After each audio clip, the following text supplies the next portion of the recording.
Very good evening to everyone. This is the Raj Podcast, the host Raj. We have a very special um, guest, but guests actually, not guests actually. So we have a three band plus DJ group, which is very unique in its way. And yeah, so we're going to find out more about them. And so, yeah, so absolutely. So, first of all, how are you all doing today? We're doing great, actually. Yeah, it's a beautiful day here in Las Vegas. Wow, I'm jealous already. Yeah, On the absolutely. Utah So, border. Just got here 10 minutes ago. yeah, yeah. I mean, tell us. I mean, how long has it been? So, how long have you guys been together, and how did it start? Okay, well, I think we've been together. It was pretty much 2020, right before the big pandemic shut down. We had created this group as it is now, and we had just sustained a residency in Las Vegas, and then everything shut down. So we've been together since then. All right. Okay. Yeah. So how did this concept start with the band plus a DJ? Because it's a unique concept. I mean, no, I don't think anybody's ever heard of a concept like that. I've not personally heard of it myself. So how did you think this would work? How did you come out with this concept? Well, I think it was a lot of trial and error. So we tried a bunch of different kinds of combinations. Adriana and I are married. And Yeah. Adriana was touring and playing with famous artists, which we can talk about a little later. But we were looking for a way where we could spend more time together as opposed to, being separate. And we tried a bunch of different musical ideas and eventually settled on the idea of including Carissa for all of her expertise and prowess in a bunch of different areas. And kind of formed this final concept. We really wanted to do something that incorporated live music, but with the feel of a DJ. So when you go to, see our show, or we come to perform at a venue where you're at, you're going to get a dance floor experience, but with the feeling that you get when you see live musicians. Yes, yeah, it is definitely a very very unique concept, and obviously we've seen you guys are getting lots of views on social media, and obviously, do you guys got a YouTube channel as well? I presume. Yeah. Yes, we do. Yes. Yeah, one of our videos has got about 500,000 views right now on YouTube. Wow, it's incredible. That's incredible. I mean, I'm sure lots of people are intrigued exactly, and obviously, um, how it's amazing how you guys have become so big already, and it's a unique market as well, isn't it? It's not like you guys got any competition, which is good. It's a unique market. You got yourselves into on there, and you've already created yourself a nice a niche. You've also signed to a record. Is it a record label as well? Yes, we're with Curtain Call Records. Yeah. And we had the experience of playing with a bunch of their bands recently in Sturgis, and that was kind of one of the fun things about being on that stage was we were so different that there's really no competition. All the other bands, they weren't threatened by us because we're just us. We're in our own lane. Yeah, exactly. And because we get lots of obviously music artists on here, country music and all sorts of rock and country music and stuff. But obviously they've got lots of competition. Like you said, they've got lots of competition, and they have to try to create something unique every time. But they still have lots of competition, on there. But you guys are in a different. You're different because obviously the kind of stuff you've created. On there, so is there a bunch of is it like remixes? Do you write as well, or how is it? A little bit of both. So we do covers of songs, and then we also have been starting to do our own originals. And then sometimes we'll take a song, take a sample from it, or switch up the sample a little bit and create that way. But I would say right now it's a healthy blend of both. Yeah, it is yeah, absolutely. It seems a very interesting band and DJ which you guys have. I mean, you all have obviously come from different areas, haven't you? I mean, yourself, um, are you known as what? Is it CB? CB? Is that right? Yeah, Yeah, I'm CB. This is Adriana, and that's Adriana. Krista on the end. Yes, sir. Yeah, okay. Right. And yourself, you've originally came from Canada. That's correct. All right. Okay. So how's the music in Canada, and how's the response been like down there? There's an expression, you have to go away to make a comeback. And certainly, I don't think that I was very well received in my when I was living there. I would be touring America and playing all over the United States as a DJ. And I remember playing, somebody got me a gig locally in my hometown, and the manager or whatever of the club came up to me and was just like ripping my head off about, that I wasn't doing it the way that they do it there. And I was just like thinking in my head, like, yeah, like last week I was headlining the Galaxy Theater in front of thousands of people and playing in front of 200 people in this club, and the guy's like yelling at me. So yeah, it wasn't you're often not respected in your own hometown if you're from somewhere. Yeah. Right. Okay. And yeah, that's a bit strange to. Yeah, I mean that is a bit strange, but yeah. So you did play a lot of gigs in your own hometown, like you said, in Canada, stuff. And how about obviously one of you, if I'm not wrong, is Adriana is from Las Vegas. Is that right? Yes, I'm born and raised in Las Vegas. Yeah, and so how is the music down in Las Vegas? We know Las Vegas is known for lots of stuff. It's obviously It's always booming for musicians. booming. Yeah. Yeah, it's definitely a good location to be a musician full time, make money, and thrive. So how long did it take you before you guys could turn this profession into a full-time gig? Wow. That's a good question. It's different for everyone, I think, in the band. Yeah. Do you mean us as our group? Because Yeah. we all three also have our own individual music careers, Oh, and right. Okay. and then we have this group together. But all three of us are working, we're freelance musicians for other groups, and stay very busy with that. But then we make sure we make time regularly to keep going with this project, because ultimately we'd like to see this one grow and do more of this together as a group. It's definitely the passion project. All right. Yeah, I think I saw. I think I did see on the website. Yeah, the links, the social media. Yeah. I think I did see some of your stuff which you've done. Like you said, individually. Yeah, I think I've seen some of that stuff. Yeah, absolutely.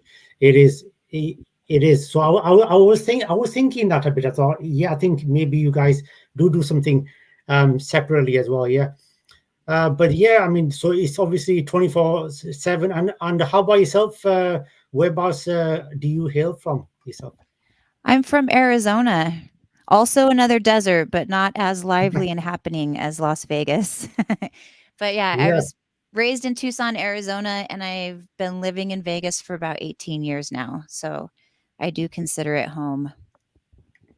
Although she cheers for other sports teams. I do. Guilty. You got to be true to your roots, you know? Yeah, yeah, absolutely. So definitely it's a long time to It's a long time you guys have obviously been in Las Vegas now. And so, what is there any music you guys have created as a band which stands out? Do you think, since you've created the music, do you think which stands out above the rest? Do you think?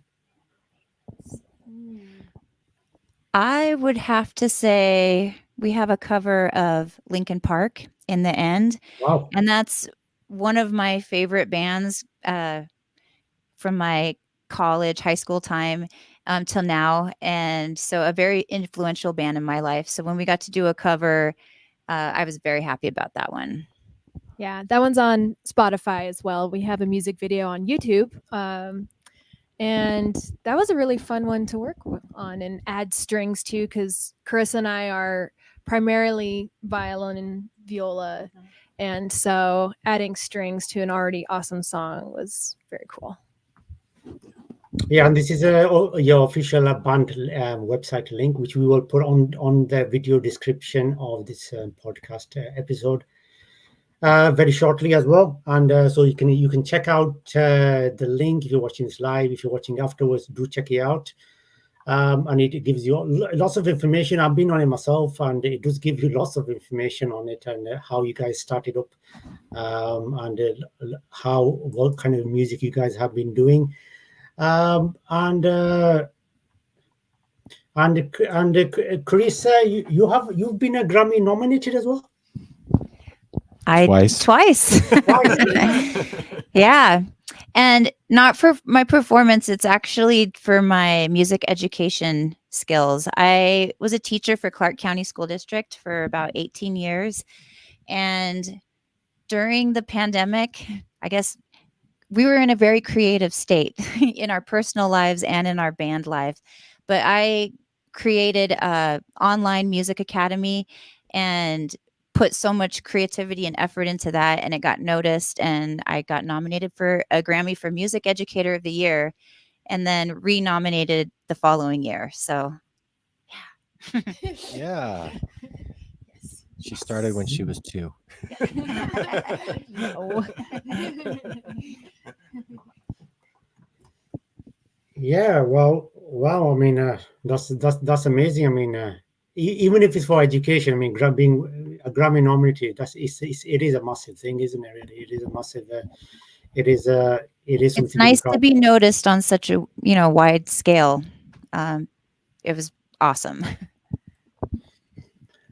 And how did you guys when you officially did you expect to be signed by a record label? How did that happen? Did you guys approach a record label, give you a demo to them, or? No, we were approached by a person. Well, CB, you can explain it a little better. Sure. Yeah. So we have a dear friend he's from Canada, actually.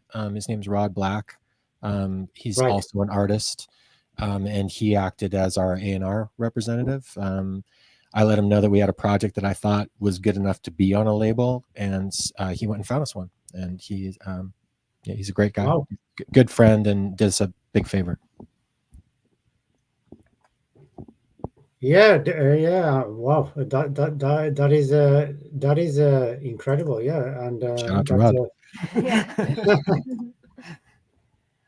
Yeah, and so how do you guys do you do live gigs everywhere, or how's it, or is it in Las Vegas just at the moment, or how does it work?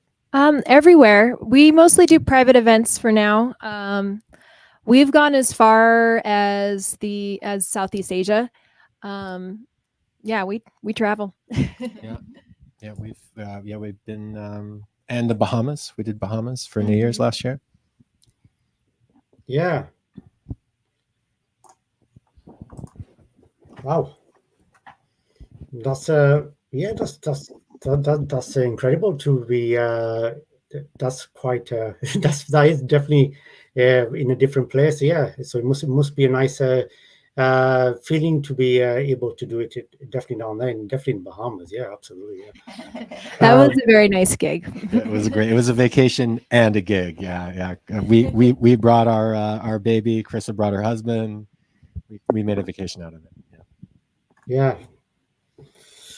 Yeah, absolutely. And so you guys, um, yeah. Now, and what about your music itself? Is every music you guys release, does it always have a music video? Do you make an attempt to do a music video for every music you're going to release? We are going to release a video with every release. Yeah. Yeah. Yeah, that's just, we're a very visual group. Our live show, we have video going along with us, and lights. We have light up instruments. Chris and I both play light up electric violins. And so it's a very visual group. So yeah, videos for everything. And regarding you've been like you said, you mentioned electric violin. You've been doing violin for a long time. That's correct, isn't it? You've been doing it for a long time. Yes, actually, Chris and I both started when we were 9, right? And yeah, That's considered late bloomers though for violin. that is isn't true it? for string We players. got a late start. Yeah, that's considered a little bit late, but I don't think it's inhibited us at all, impeded anything. I wish I'd started playing at 9. I'd be a lot better. And did you like to learn from like a instructor, or do you like to just learn it yourself? You checked it online or whatever? Yeah, we both took orchestra all the way through end of elementary, middle school, high school, and then we took private lessons as well. In my case, as soon as I hit middle school and I had proved to my family that I was taking it seriously, they were willing to invest in lessons, and so we definitely took the time to find a great teacher and take it seriously because it was going to be my thing. Yeah, and I started with private lessons, and my dad was a musician, Wow. but he was a guitarist, a pianist, and a singer. So when he heard that I wanted to play violin and he couldn't teach it to me, he would have preferred to be able to teach it to me, but he started paying for lessons right then, and that was 3rd grade for me. So Right. in elementary school here in the U.S., it's called elementary school, and then yeah, orchestras after that, and yeah, definitely. But you played viola. Did you start on viola? Or do you start on violin? I started on the viola. My mom played viola, so I wanted to be like my mom. And as like I love to sing as well, and my voice is lower pitched, and the viola kind of covers that lower range. So I naturally wanted to start with that. I added the violin later, and then now the instruments that we play on right now, we play on 5-string violins. So I have the viola C string as well as the high E string on a violin. So I get to merge both instruments for this show. It's very nice. Yes. And those harmonies, I feel like they kind of come naturally between the two of you guys. When we're creating and writing our parts, I naturally hear a harmony that's lower, and she naturally hears the higher. So it makes it easy when we're creating new stuff to play. We complement each other quite well. Yes. Yeah, I was going to say that as well. Yeah, because even though unfortunately I'm not listening to watch much of your music, which I will do, and I've always been intrigued about people playing the electric violins and creating music, and different types of music and listening. And I've always watched different type of music as well, like world music and stuff. So this is definitely a new concept for myself as well, which is very, very interesting. On there, but I think you're just missing a little bit from the frame, guys, a little bit. Oh, Have we wandered sideways? Yeah, a little. We have a new camera. Hold on. Oh, yeah. Hold on. we need to go. Hold on. No. Ah. Yeah. Thank you for letting Yes, us Thanks for know. letting us know. It's straight. Is it wandering? It's got a wandering eye. Yeah, and I will get rid of that so we don't stare at it. We're playing around with some a new setup, which we will So we're kind of testing this out on you. Apologies. We'll get it better for our next interview for sure. Yeah. Yeah, but and yourself regarding the DJ, you've been doing DJ for 10 years now, so it's a long time, isn't it? 10 years you've been doing DJ. How did you? Yeah, 10 years in Las Vegas, but yeah, I started before that for sure. Yeah. Yeah, and you always wanted to be a DJ? I don't think I wanted to be a DJ. I kind of stumbled into DJing. I started DJing kind of like at parties and stuff. Like I would be the kid that would bring the music to the party and take control of whatever sound system was there. I'd be like, oh, we got to listen to this. Oh, let's listen to this. Let's listen to that. Oh, you got to check this out. And I was always buying music, and I was always like a fan of music. And that turned into DJing in nightclubs when I was in high school. And it just kind of happened. In Canada, where you can actually DJ in nightclubs in high school. Right. Yeah. In the US, you can't do that. Yeah. I definitely. It was. Yeah. You got into nightlife young. I was in high school. Yeah. I was a kid. I didn't have a driver's license when I was DJing. Yeah. I've seen so many young. I saw this on Facebook recently. This girl, and she's about 8. She must be no more than 8 or 9 doing DJing, and I found that very fascinating because before we used to see DJing, 18, 19, and that kind of stuff.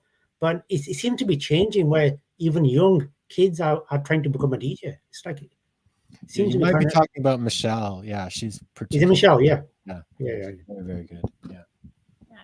You know, it's these DJ dads who want to teach their kids how to DJ, and then the kids want to be like their mommy and daddy sometimes. So.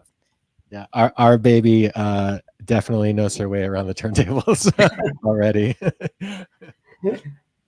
Yeah, and is there anyone who inspired yourself when you were DJing? Any DJs you thought, yeah, this is inspired myself? So there's a documentary about DJing called Scratch, and Right. there's a section in there where it's like a quick cut where they say, what was the thing that inspired you? And every single one of those DJs says Rocket by Herbie Hancock.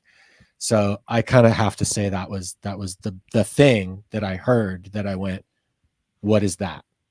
And it's a scratching solo in a, wow. I guess is that a jazz record? I guess That's a jazz record. Yeah. And It became a pop song kind of. Yeah. Herbie Hancock's a jazz artist who heard a guy scratching on the turntable and said, I'm going to make that the focus of a song.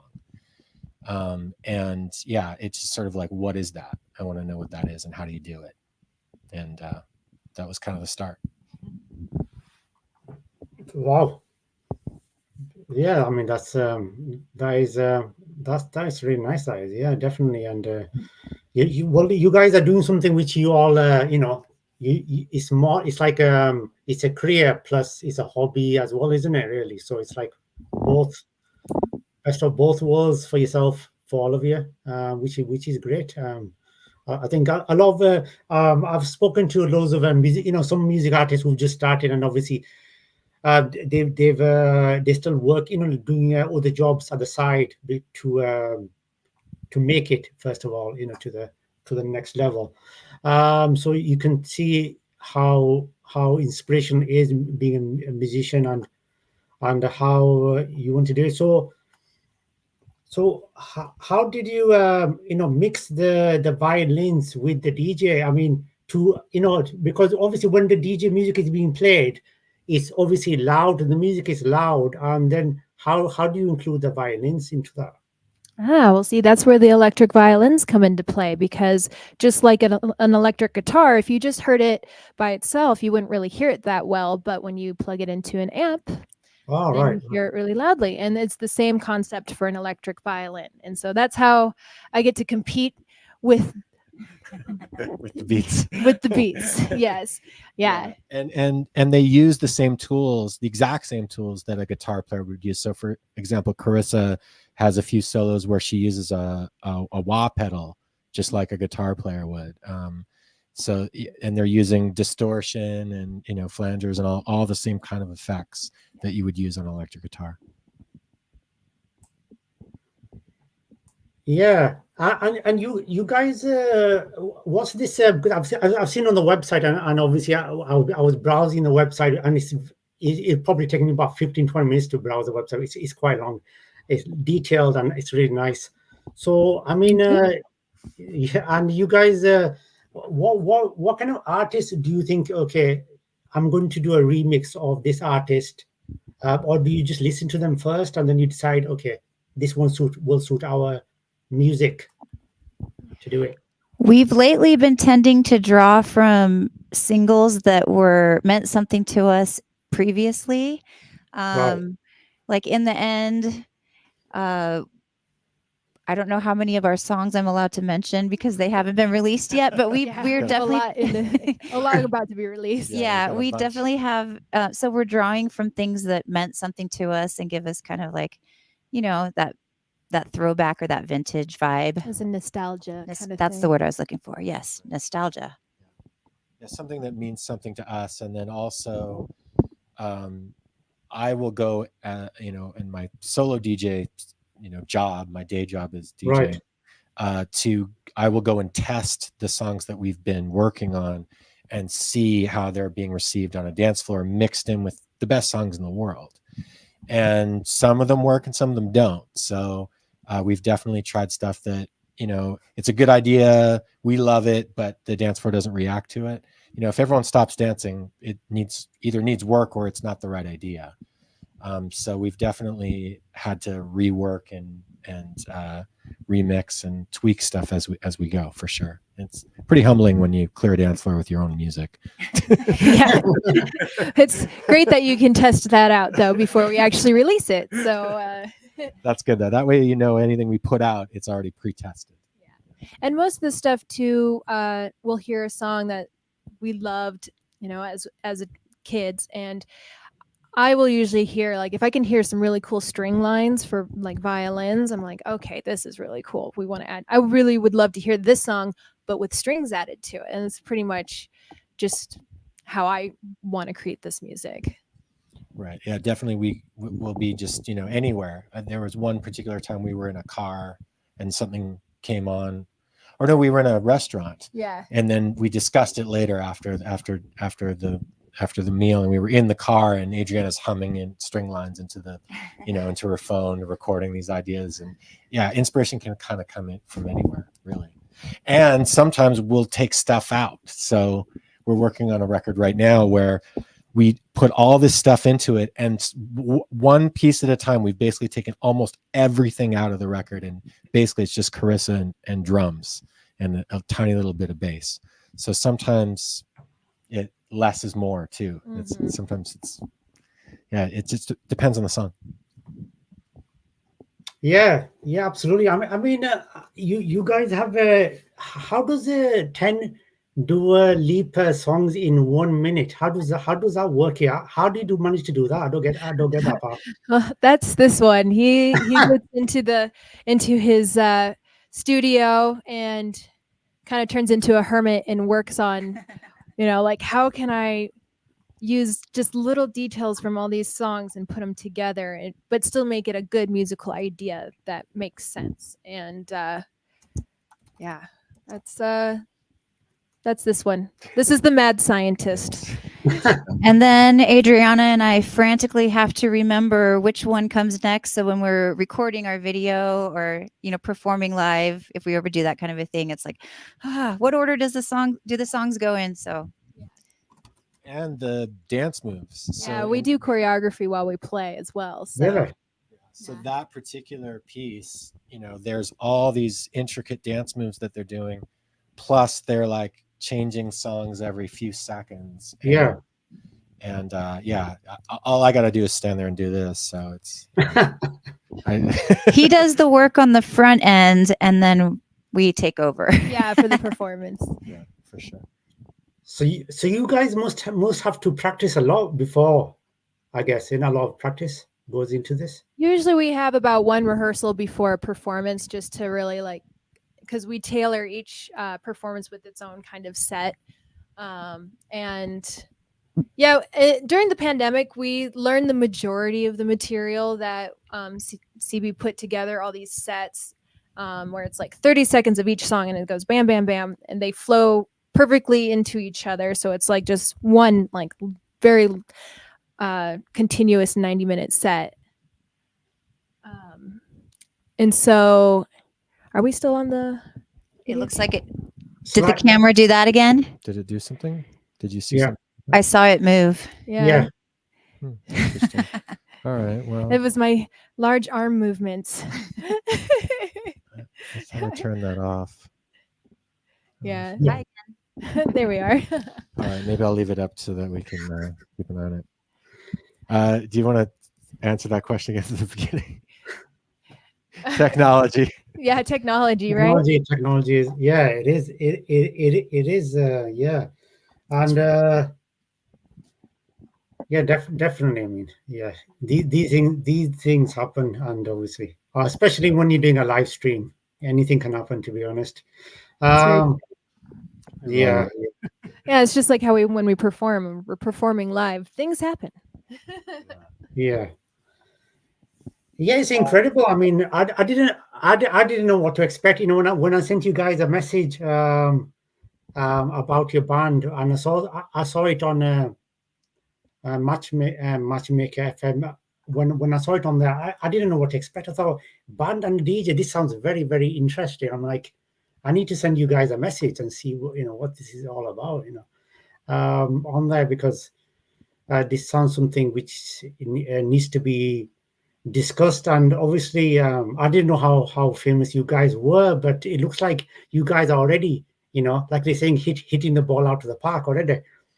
So yeah, so it's been incredible. I'm wishing you guys lots of success, and I'm sure you guys are going to get to new levels in by the end of the year in 25. I'm sure it's going to be even a bigger year for you guys, I'm sure. So I'm wishing you lots of success for you guys, and I'm wishing you all the best. And thank you very much for coming on. I know you guys are very busy, so thank you very Yeah, much. it was our pleasure. Thank you. Thanks Thank for you. having us. Yeah, we appreciate it. Thanks. And if anybody is curious on how to say our name, we're called VYNILYN. It's vinyl plus violin. I was going to ask you that to make sure, because sometimes my pronunciation goes a bit out of the window. They got a bit, they go a bit wrong as well. So. We hear VYNILYN all the time. Yeah. It's kind of like Leonard Skinner to spell with Y's. It's kind of like that. Yeah. Yeah, but except for opposite, because we want to say VYNILYN. Yeah. It was just mushing up vinyl and violin and putting it together as one word. That's And the idea. if you had spelt it the way that you'd think it would be spelt, there's a company somewhere in Eastern Europe that makes vinyl and Cleaner. I think it's vinyl cleaner. and they're called VYNILYN. Yeah. And so we were like, how is that even possible? They took But the spelling we wanted, but Yeah. we still have the. I the like same our concept. spelling. Like once you get used to it, I think it has that DJ look to it. You know how they use symmetry and vowels and Mhm. letters to make the logo look better. So I'm Well, thank actually you. it's a happy thing that happened. yeah, we looked at several spellings, and the two Y's was definitely with the symmetry. And is there any music you guys are planning to release before the end of the year? You can give a little hint when it's going to come out. We have another cover that I don't know if that's dropping before the end of the year or not, but it might. And then, but we have so much stuff that's like just about ready to come out. We have about 4 things that are basically done, and they're all kind of being held up for different reasons. But without given too much more. Yeah, away. we don't want to give too much away, but yes. Yes. Yeah, we have like four songs that are basically completed that are ready to go. Yep. Yeah. Like you said, 2025. It'll It's be a going to be a great good year. year. It's going to be big. It's going to be a big year, definitely, and I'm sure it's going to be a very big year for you guys. So wishing you all the best for 2025, and obviously for your new covers, which are hopefully coming out very soon. And obviously I'll look out for it myself. So thank you very much for taking out the time, and enjoy the rest of the day here in the UK. We are getting towards the end of the day, so thank you very much, and enjoy the rest of the day in Las Vegas, which I'm already jealous about, but there you go. Bright and sunshiny. Exactly. Yeah. We're in miserable UK weather now, so there you go. Oh, well, I've spent a lot of time in the UK, so I know Wow. exactly how that feels. Thank you very much. Thank you very much, all three of you for coming on. Thank you very much, and wishing you lots of success. Thank you very much. Thank you. Thanks, Raj. Thank you, Raj.